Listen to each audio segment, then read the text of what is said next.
American exceptionalism, Christian exceptionalism, Israel exceptionalism. Everyone claims to be exceptional. What is this exceptionalism? It's very confusing and very dangerous. Hi, I'm Michael Shevack. Welcome to Godsearch. You're here to experience God. We're not going to debate it. We're going to have an experience called God. And when you do, a lot of these questions are going to just pop up from the experience. This question, exceptionalism, is one of the more difficult and painful ones.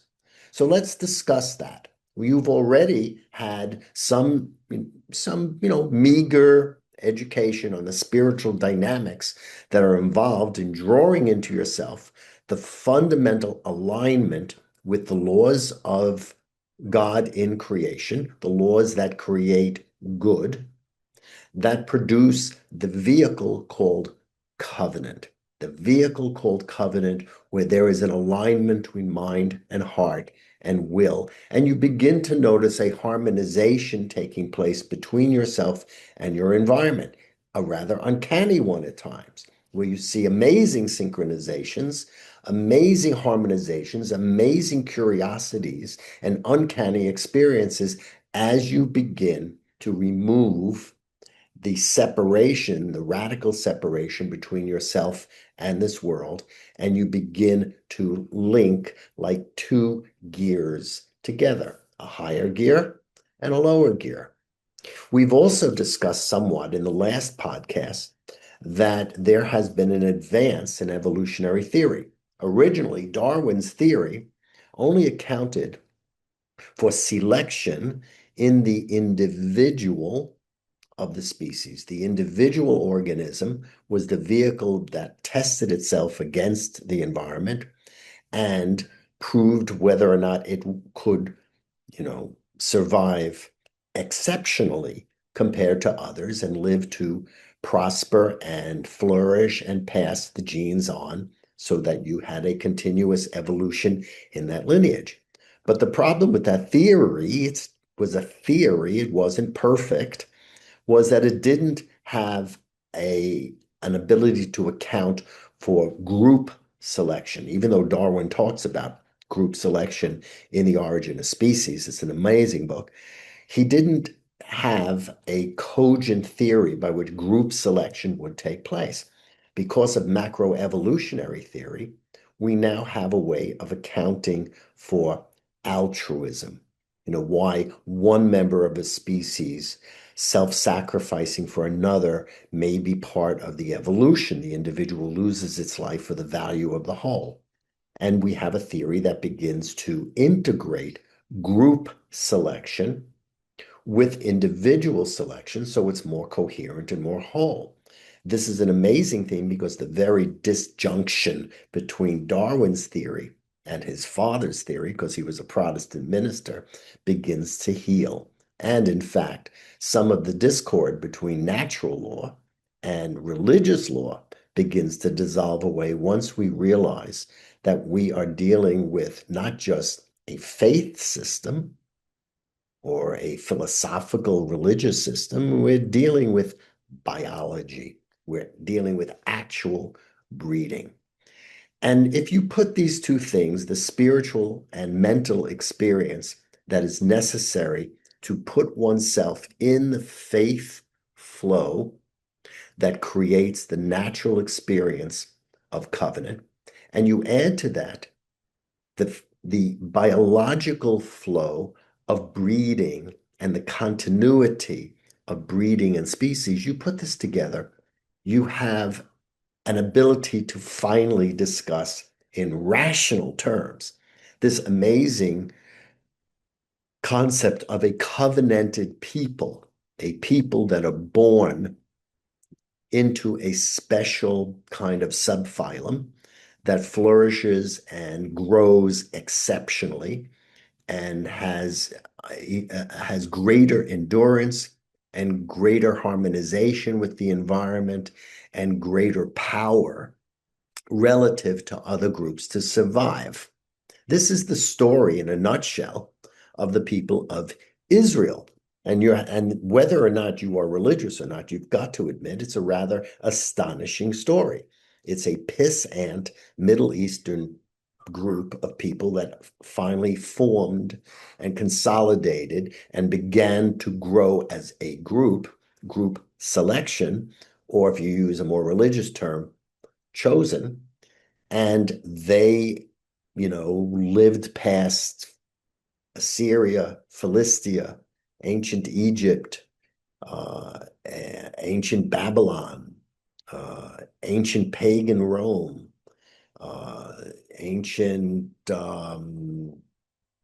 Christendom, right? When it was Roman Christian, some of the excesses of Protestantism, Nazism, and now we're dealing with, some of the difficulties around the karma we inherited around Islam. Nonetheless, this exceptional status that is given to the people of Israel, what's commonly called Jews, and brings in all sorts of political issues around Israel and today, of course, Gaza. This exceptionalism, which is claimed to be biological, built into the gene pool of Abraham, from which springs the progenitor of Islam as well, by the way, Ishmael. This exceptionalism down to the biology is just a core issue that if we don't really wrap our heads around it and we do it in the wrong way, we go left and we wind up in a kind of Nazi biological fascism of white superiority. It's extremely, extremely dangerous stuff. Hear me. Be afraid. Be very afraid. Before we go there, just mentioning this notion of a covenanted people in the form of Israel, meaning ancient Israel and then its heirs, is different than mere faith. It isn't merely a religion. It is, as I said, biological. Children are born into this tribe. It's kind of like Kevin Costner and Dances with Wolves. He's adopted into the tribe. That's called conversion in religion. But there are others who were born into the tribe.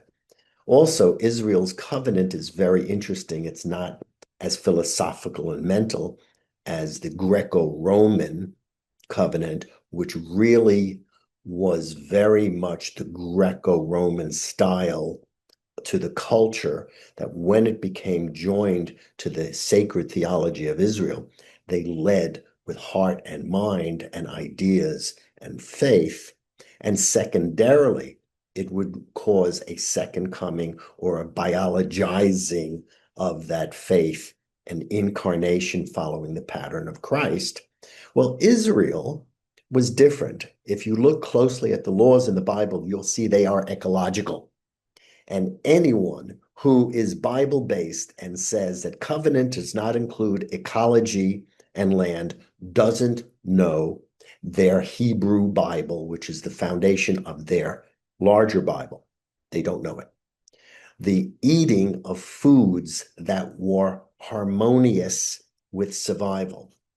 They naturally ate, low red blood, no pork, no seafood other than bony fishes.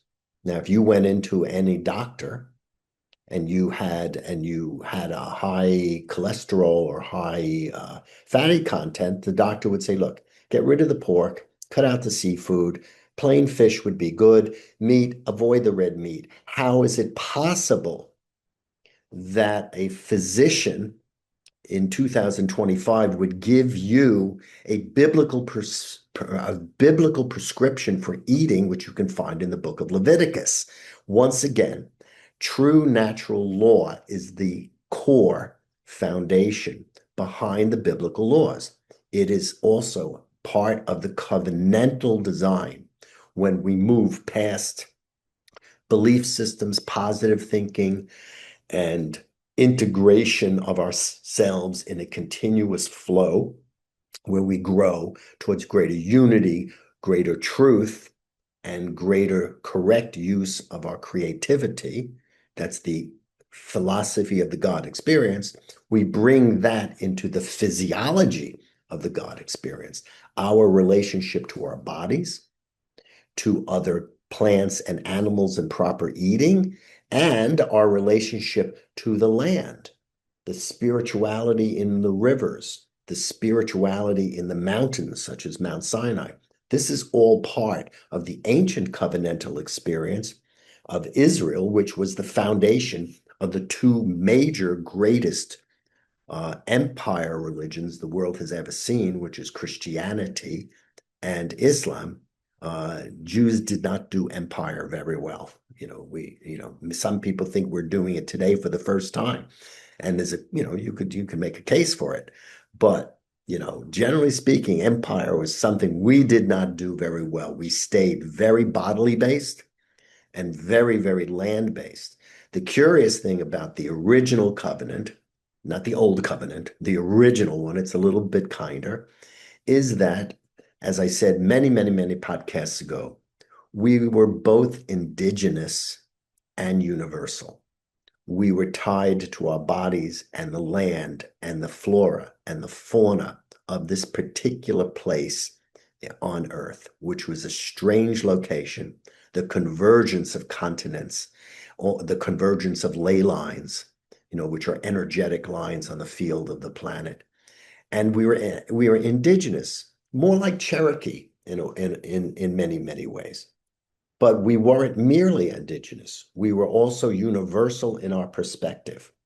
We saw Israel as a icon, as a focus, as a paradigm through which the God experience would be conferred through us. We would embody it and live it and exemplify it as a group.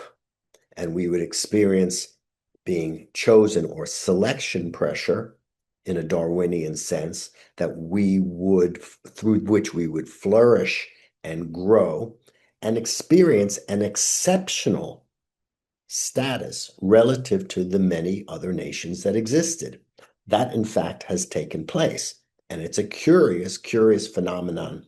People try to reduce it to some God up in heaven with a cigar going, I love Israel.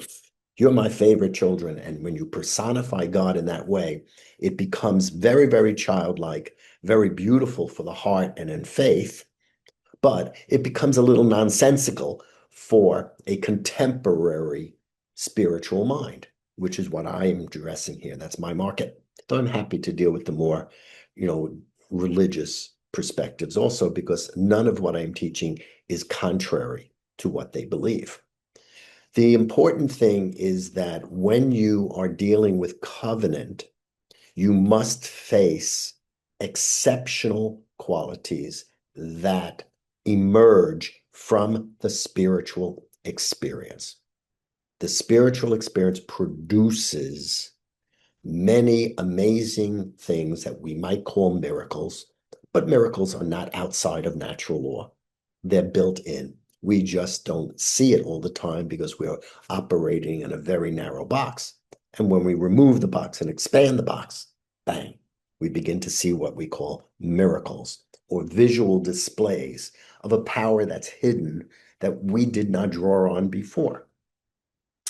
Now, the phenomenon of covenant, the phenomenon of a spiritual-based covenant that transforms your mind and integrates and transforms the physical body in relationship to all life and creation, in relationship to other nations, and creates a resonance by which this knowledge is transmitted to other people.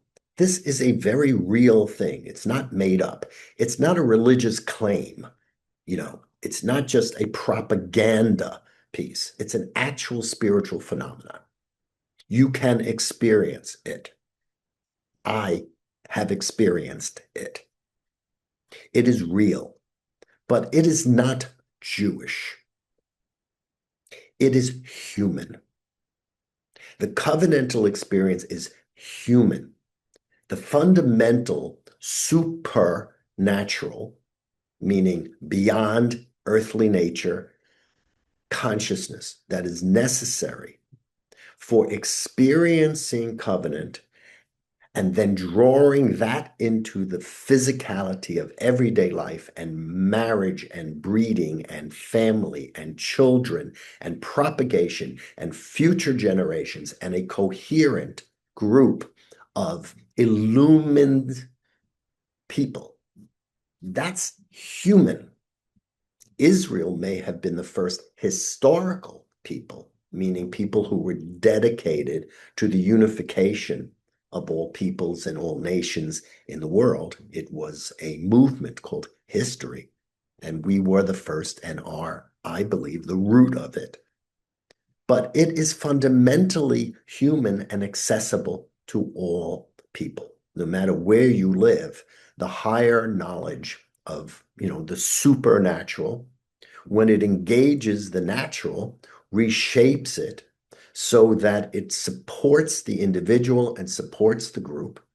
And there is a flourishing that can take place, whether they live in the Middle East or they live in any other part of the world.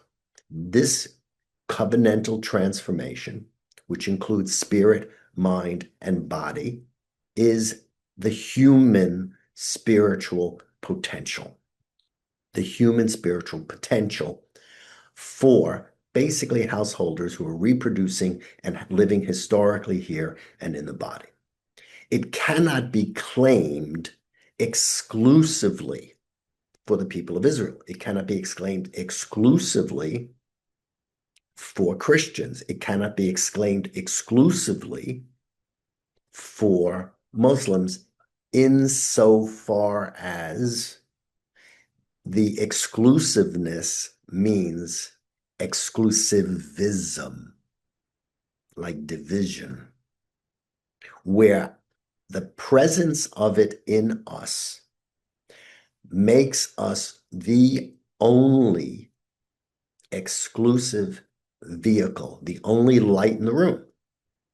And when we do that, we create a fascism, truly, that may be religious-based and may be very sentimental and beautiful and may be doctrinal. It may be something that we hold to as beliefs and teachings with faith, which is admirable.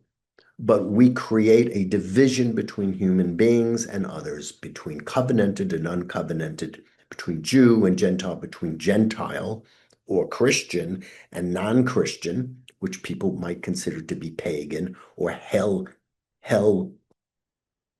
destined. So we have to be very careful. There is truly an exceptional experience to the covenantal, spiritual, human experience. Sorry, I doubled up on that word. The human experience of covenant produces an exceptional experience, which is different than the average human experience, which is entrenched in either everyday life on the earth or entrenched and absorbed in its own thinking processes and own creative process and isn't stretched out between the world above and the world below and integrated into one whole human being. Spirit, mind, and body. So the important thing here is the exceptionalism is to be anathematized. It serves its purpose in terms of focus. It serves its purpose in terms of orienting a single path and keeping a people together. That kind of stubbornness is a very good thing. Stiff-necked, the Bible calls Israel. But when that becomes exceptionalism, which it does in all of these groups from time to time, you run into trouble. Right now in America, we are seeing the American system as being touted as exceptional. Okay, so it can be. America has achieved astonishing contributions to the world in history. Astonishing. But when it becomes exceptionalism, meaning we are putting ourselves first in a way that renders others second. Now you have something where the exceptional status that can be given to any human being or group to through a covenantal experience with the laws of creation becomes exceptionalism, which places one person innately superior. You have Calvinism on steroids. One person becomes genetically superior, genetically better. The land is superior and may do what it needs to perpetuate itself. When you have this extremism, this exclusivism, where you go from a real spiritual experience of exclusive, meaning in direct relationship to you as an individual. That's what exclusive means. You have a relationship between yourself and God. Okay. The laws of all goodness in creation and all goodness as it unfolds through history, that's exclusive, meaning it's yours, it's your personal experience, and it's unique to you. But when that becomes exclusivism and it's denied to other people, or their experience is rendered secondary, or their experience is rendered non-contributory to covenant 100%, meaning it has no value in existence, therefore it should be annihilated. You have something which is fascist, and the example of Hitler, though people are forgetting who he is, remains as the quintessential example of when that takes place. Because in reality, he also thought he had a superior people. They were Aryan. And he also had a sacred bloodline and a sacred land. But his exclusive experience of covenant, where he's flourishing and prospering in the laws of nature, which in fact he did, they went from the destruction of the Weimar Republic to rebuilding as a powerful, beautiful nation, by Aryan standards. Well, he went to the extreme of exclusivism as an example to us all on bad religion, bad politics. Exclusivism, whether it is American or religious or ancient or modern, is a dangerous, mangling of theology. It's a mangling of theology. It is also a mangling of biology, because there is no individual organism that is disjunct from the group that they're a part. And there is no group selection or group choosing that does not include potential new individuals that may join the group and breed with the group. In religious terms, you call that conversion. But tribes consolidate with other tribes. Nations consolidate with other nations. Israel was not just popped out of God's mind. All right. It seems that way in the Bible, where you go from God to Adam to Abraham. But Israel evolved and consolidated from many, many different curious combinations: Aramean, Babylonian, Egyptian. There were many components that went in before it had a singular identity under God, and it grew with that kind of enormous spiritual power. Now, of course, we need to look at America's exceptionalism. We need to look at Israel's exceptionalism today. We also have to admit that there might be one day, God willing, a magnificent Palestinian, if that term is still used. I'd love them to find another term, because it was originally a Roman insult, just treating you like a gutter dog, to be called a Palestinian or a Philistine. It's a terrible term. But it just forgive me. But right now it has a purpose, so it has a purpose. But there may be a wonderful, glorious nation which also receives its own amazing covenantal illumination and can provide a great light and a great experience for all peoples. And we should be open to that possibility, provided that it is done in a way that is good and safe and kind and has that visionary thing. But we do not need any more nations that are getting lost in politics. We do not need any more nations that are arming up and causing war. And we all have to be careful about all of these things. I mean, things have been getting a little raw and divisive. And remember, every time you see a conflict, remember what you hear on Godsearch. Every single conflict is missing knowledge. No one can claim exceptionalism of the truth. No one can exclusively claim truth. No one can exclusively claim unity, and no one can exclusively claim that their way of using the tremendous power of cause and effect is 100% right and other people are 100% wrong in a way that permits you to exterminate. And if not exterminate, marginalize. And if not marginalize, abandon. We are dealing with, in this era, a dangerous misunderstanding of a magnificent, sublime spiritual experience that has to be recovered. There is no way we can heal this world unless we recover the true meaning, the true spiritual light, which is the foundation of being chosen, of being selected, of having preferential growth, preferential evolution, preferential flowering and harmonization with the laws of nature, preferential for you as an individual or a group, but that doesn't mean you are preferred to the exclusion of others. The astonishing thing about being human and being supernatural is that this experience is open to each and every individual and each and every group. We are not mere animals. We are supernatural animals with an incredible gift of sacred individuality.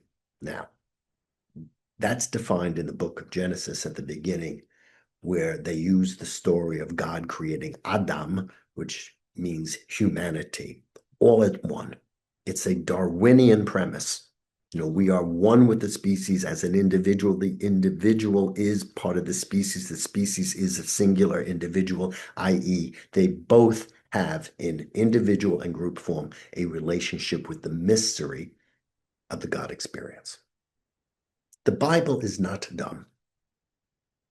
It needs to be interpreted for contemporary knowledge because the fundamental biology behind covenant has been lost and mangled. Covenant has become faith propositions. It's become political philosophy. And so you can have covenants that are communist and covenants that are aboriginal, and you can have covenants that are sexual, and you can have covenants all over the place of different flavors, but it's not dealing with what we are dealing with in a true, vibrant God search, which is the integration of all of the faculties within us to share, to expand, to reproduce, to flourish generations after generations. That is the core to the covenantal experience. And there are many additional flavors and textures and varieties that are all contributory, each in its own way. By the way, please go to yourgodsearch.com. These are very, very important issues. I am trying very hard to put them on a solid spiritual foundation so we don't keep cycling and cycling and cycling over the same tired discussions. Please hear me and get the knowledge out there. This is Michael Shevack for Godsearch. Uncover God, discover God, and recover the truth behind these ancient teachings of covenant and exceptional love, where God loves each individual and each group so much that each has a special, exceptional relationship with the one, the mystery and unity of all existence, which surrounds us and is in and through every facet, every quark, every gluon that we are made of. God bless. Have a great, great week. I will see you every Wednesday about 5:45 a.m. Eastern Standard Time. Bye-bye.